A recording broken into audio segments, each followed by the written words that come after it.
po ay humingi ng pamanhin at pasensya sa lahat po ng naapektuhan o na biktima ng ilang mamamayan namin ng dahil po sa aming kapistahan.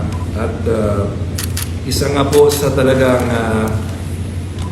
pinanggagalingan ng galit ng napakaraming tao na ako mismo talaga ay nagalit din ay ito nga pong si Dexter, sapagkat yung mga videos po na kumakalat kung saan ay binabaril niya ng water gun yung isang nagmumotor at nilalabas niya ang kanyang dila. Ito po ay sa kasamang palad ang naging muka ng ating Wata-Wata Festival sa taong ito.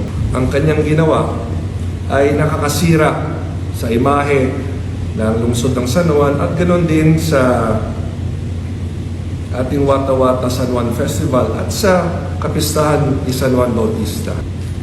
Una, tinanong ko ano ang mga dahilan kung bakit niya nagawa ang mga ito at ang mas mahalaga ay yung mga sasabihin niya ngayon sa inyong lahat.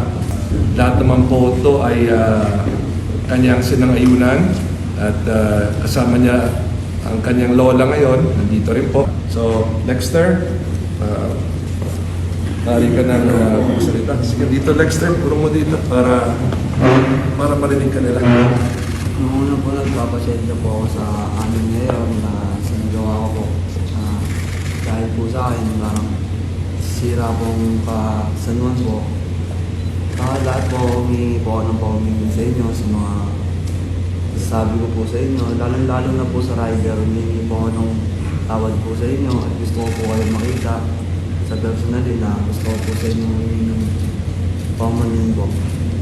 Sa mga nagbabanta po sa akin, hindi ko na rin po maisip ng ano po, stress na rin po ako na kung ano-ano na lang din po lumalabas sa pagbabanta sa akin na humingi lang po akong tawad sa mga nagawa ko, sa mga tingin sa akin ng tao. Hindi naman po ako masamang tao, mabait naman po ako. Actually po, medyo stress na rin po, hindi ko na rin po alam kung saan po ako lulugar. Sa mga pinagsasabi po nila sa akin, wala po, hindi ko na rin po talaga alam.